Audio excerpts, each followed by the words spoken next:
Now, as you know, the theme of this year's convention is building leaders. And as part of that initiative, there's a special emphasis on emerging professionals. Here to lead a panel called Do You Know Your Emerging Professionals is Heather Ludwig, Adam Hillhouse, Meg Hoinholt, and Nathan Goulash. Take it away, Heather. Hi, I'm Heather Ludwig, and I'm an associate AIA member here with AIA Colorado. And with me, I have Nathan, Megan, and Adam. They are young architects also here in Denver. As an associate member of the AIA, I have a couple questions to ask my fellow young architects. So we're going to dive right into those. You guys ready? Yeah, absolutely. Okay. So if you could give one piece of advice to an architectural intern like myself who's questioning whether or not to get licensed, what would that be? Nathan? Heather, I think licensure is one of the most important things that we can talk to our young students about because it doesn't limit your options. With that license, you can work for a firm. You could own your own firm. And specific to Colorado, Colorado is doing some things that make it a little bit more difficult to practice as a sole practitioner if you don't have that license. So it's a tool in the box that we can talk to students and young architects about, emerging professionals about. It doesn't do anything but expand your options. Everything is available to you with that license.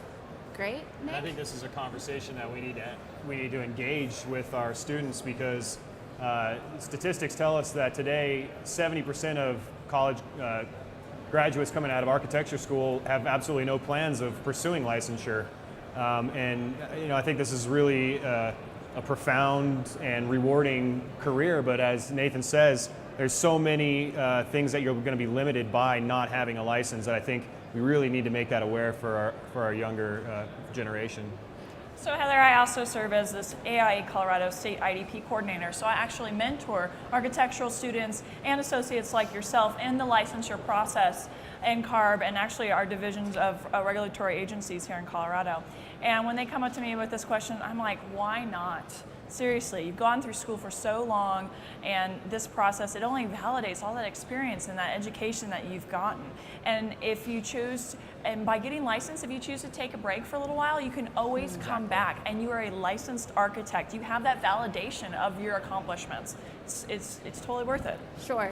Now, Nathan, you touched on a subject that I'd like to ask a kind of a follow-up question to. Now, say I graduated from architecture school, I've been practicing, I'm still an intern, and I want to go out and start my own company, and I want to call it Heather's Architectural Design Studio. I would ring the buzzer. You cannot call it that. Why can't I call it that, though? You can't call it that because currently you are not licensed. Now, I'm working with you through your exam process, and you've made some wonderful progress, and that's great, but you've still got a few more to go.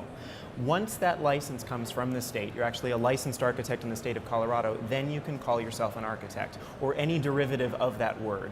You could call your business architectural design, architect services, Heather's architectizing. Any derivative of that word has now become protected specific to a Senate bill that Colorado has passed, and it's in the rulemaking period right now. Now, technically it went into effect July 1st. I think in reality we'll see that kind of move into effect somewhere around the first of the year, once they figure out what this rule period looks like.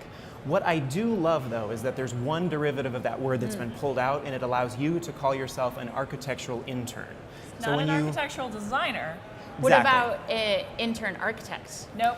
Doesn't work. Architectural intern. One term, an architectural intern. Yes. So when you are in those meetings with the contractors, clients, or you're sitting at the office having a conversation with someone that doesn't necessarily understand, you're not calling yourself an architect because you're not, but an architectural intern is absolutely what you are, working towards that license.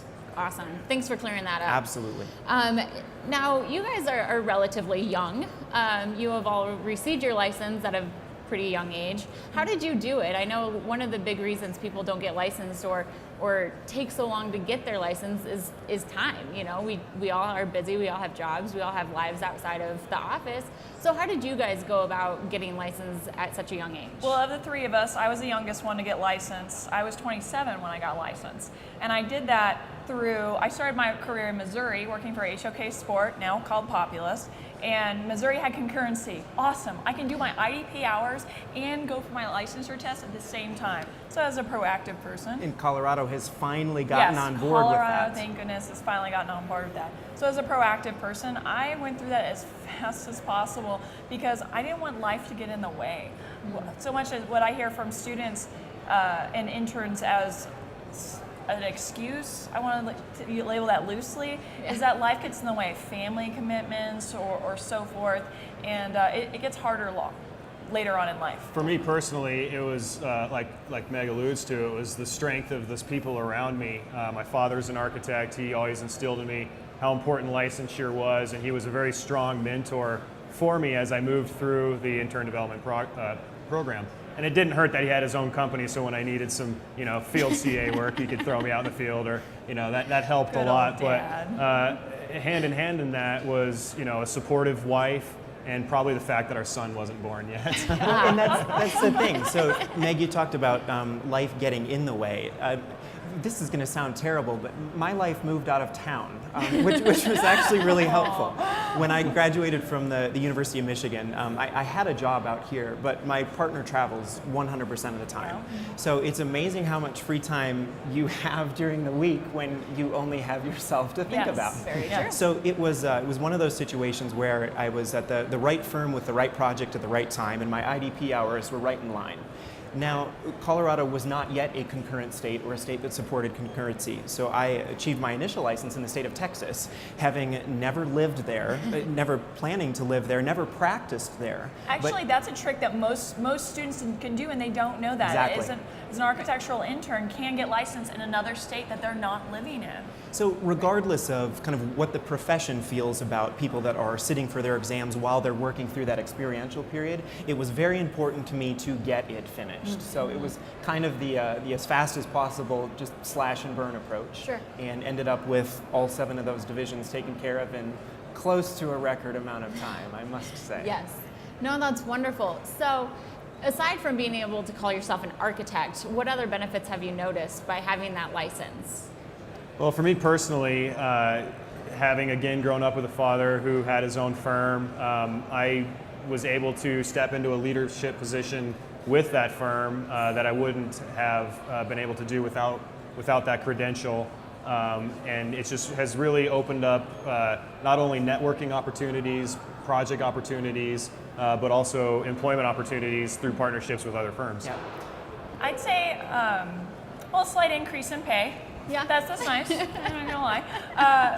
But the other thing too is just being able to hold my head up high, and when I introduce myself in the public, I can honestly say I am a licensed architect, and the oohs and ahs, that's really cool. Because how awkward is that conversation when you tell somebody, I'm an intern, oh, ooh. What? How old are you again? Do you get paid? And then they say, exactly. oh, I'm sorry. I'm It's like, sorry. no, really. wait. Let me explain. No, and it is. It's the first time that you get to introduce yourself that way. It's a profound experience when that happens. And people do have, whether or not the respect is deserved, they have a different amount or different type of respect for you. And just the professional advancement was pretty wonderful. And personal pride, that's not such a bad thing. No, that's excellent. Thanks, guys. So let's switch to experiences. Now, I know all of you have different experiences than the person sitting next to you. So if you could just give your kind of 2-second introduction to what your experience has been and then how it's really shaped your career. I think it's important as a young professional, emerging professional, to see how everybody's taken different paths to get to where they are today. So the most influential part of my career to date was when my father would not give me a job. And I decided, hey, I want to be an architect. I was a junior in high school. Dad, you got a firm, give me a job. And he looked at me and said, what are you going to do? You have no idea anything about buildings. Go out and work in the field for 3 years. And I did just that. I smashed my finger. I hoisted I-beams. I learned how big a 2x4 actually was. And I think the lesson that I learned there was nothing is going to be given to you in this career. Even if your dad's an architect, has a successful firm, it's not going to be handed to you. If you want something, you're going to have to go out and work for it. And so those 3 years of swinging a hammer has really given me a respect for those that are building the projects that we design. And it's honestly been one of the most rewarding parts of my career. working outside of architecture. From an experience or an experiential standpoint, I kind of alluded to it earlier. I ended up at the right firm with the right project at the right time. And I will be the first person to say that I was extremely lucky to end up where I did. I work for a local firm, and I've been at that same firm for just over 5 years now. And when I started, we were at the tail end of a design competition for a net zero facility that's close. It's just down the road in Golden, Colorado. And being able to kind of get on the tail end of that competition period, run it through the design phase, and then right into construction. Having all of those experiences overlap meant that I got to do it all right on top of each other. So I was sitting next to people that had vastly more experience than I, but they were wonderful teachers, absolutely wonderful teachers. And being able to see what they were talking about, so you see it on the page, but then the next day you actually see it in place out in the field. It was that type of fully immersive experience. It reminds me of learning a language. I have a thing for languages, and it's that total immersion approach. Whether you do it in school or you go to a country, you're in the middle of it. You can't help but absorb all of that. And the same thing happened kind of in the first 3 or 4 years of my professional career, specific to that one project. It was invaluable. Excellent. So my experience, Nathan, by the way, I would cut off 10 inches of my hair just to have your experience. My experience was actually a little bit more fragmented. I graduated in 2007, worked in high-end residential, then got recruited by a Showcase Sport, like I said before. So I did sports architecture design for a year and a half. Was unfortunately let go in their second round. Then I took an adventure out to Colorado, and I've worked on skyscraper design for SOM through contract work. I've done hospitality, and I've done office design. So I've had, when people say, what do you specialize in? I don't. I've just been able to get involved in all these great projects and have such diverse experience, but having that loyalty with a firm, that's a little different for me. And I know that will shape how my career goes, because I don't have that certain loyalty instilled with me right now. So I think a lot of young practitioners, may worry that they've been at 2 or 3 firms in 2 or 3 years, but I just don't think that that's at all atypical anymore. In fact, the atypical person on this panel is Nathan. Yeah, right. He's had one job his whole career, and he's the only person I know like that. So even if you're, I'm not saying it's okay to be at a firm for a month and then just jump out because it's not a good fit. You got to put the time and effort in, but the realities of our profession is you're not going to most likely work for the same firm your entire career. Definitely. Great.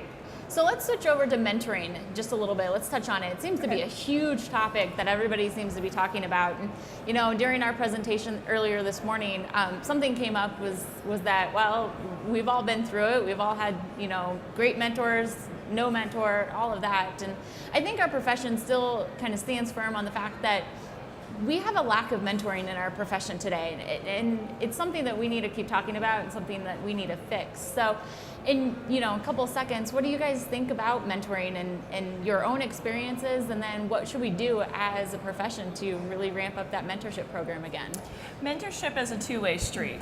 So Yes, when you said that this morning. When we presented this morning, we made sure that to talk about that it takes the mentor reaching out and telling the protege that he's enabled to ask questions, but it's also the protege saying, I want this, give me this direction instead. It really is a two-way street. So it's not just us complaining, we've got to be proactive. That definitely needs to be a conversation, talked about in the conversation mentorship anytime.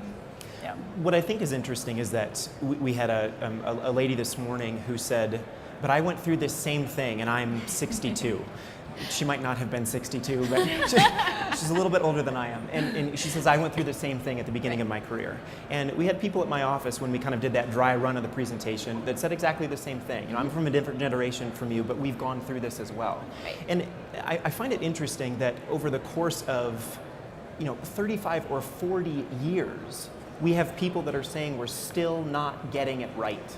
Right. So I think the only way to try and figure out how to get it right, or to at least do it a little bit better this time around, is to continue the conversation. Yeah. To engage the older generations, the leadership of our firm, and tell them this is what it is that we're interested in learning from you. And then try and figure out the best way to set up those sort of conduits of conversation back and forth.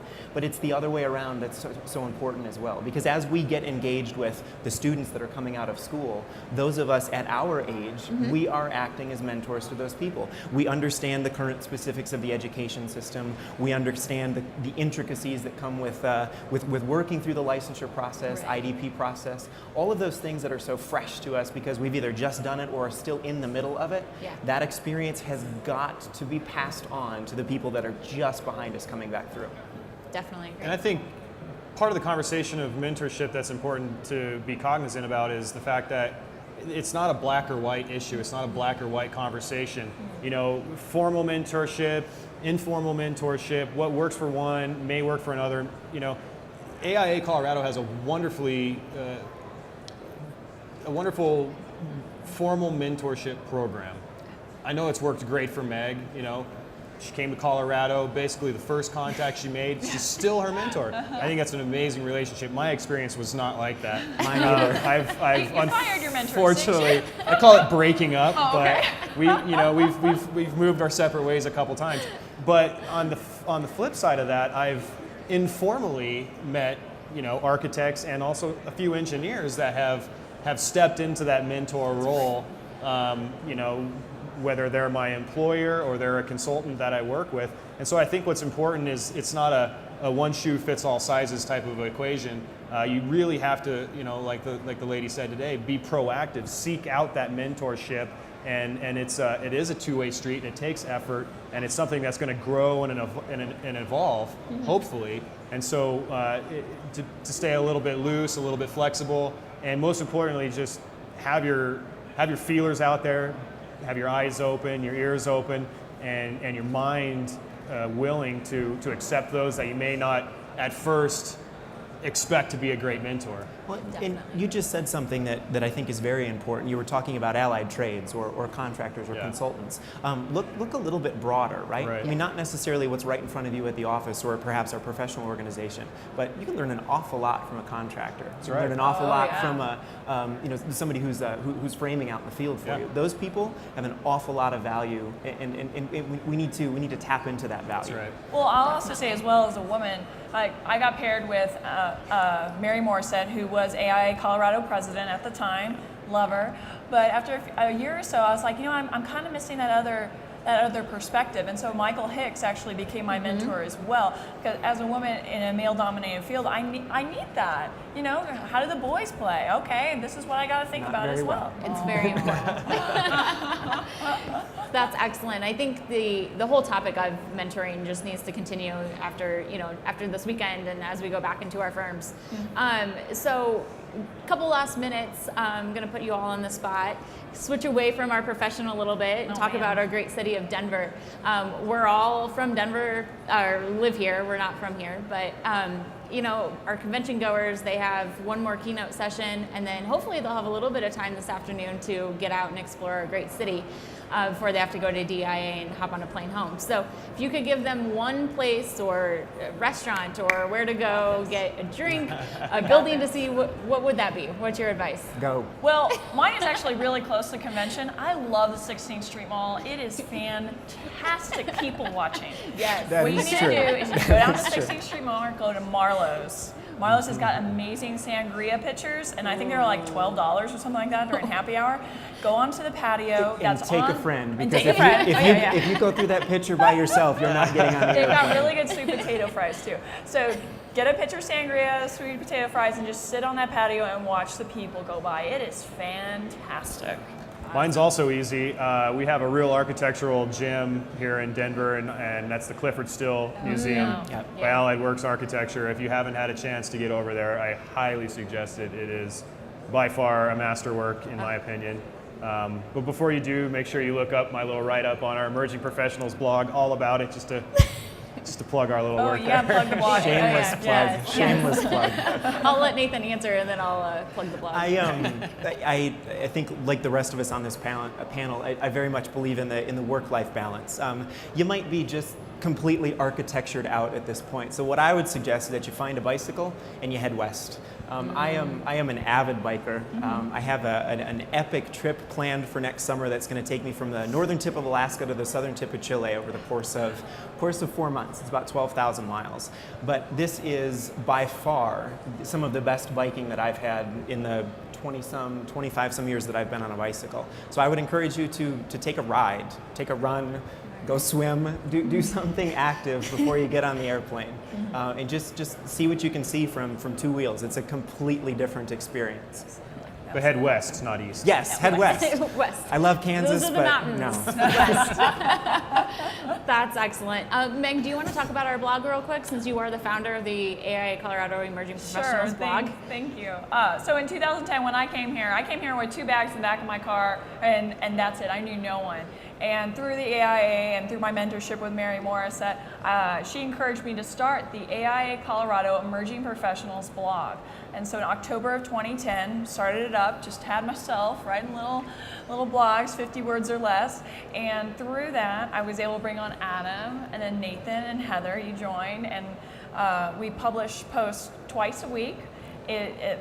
It varies on content, but it's about what we experience on our day-to-day lives, as emerging professionals, school, licensure. It's very comprehensive, and I know it's providing connection and giving a voice to our group, especially here. And we've got fans across the world. Yes. I look at the data analysis, and people are checking us out, in Europe and Africa. It's way cool. WordPress has got an interactive map, so Yes. you can pull it up in the morning Yeah. and you can see who's been looking, and there are countries lit up other than the United States, which is That's very good. exciting. Which is so cool. Yeah. Great. Well, Nathan, Megan, Adam, thank you so much for sitting with us today. And if you have any questions, of course, you can contact us on the blog. We are on Twitter, and we'll be wandering around, so come find us. Thank you very much. Thank you, Thank Heather. you. Thanks. Thanks.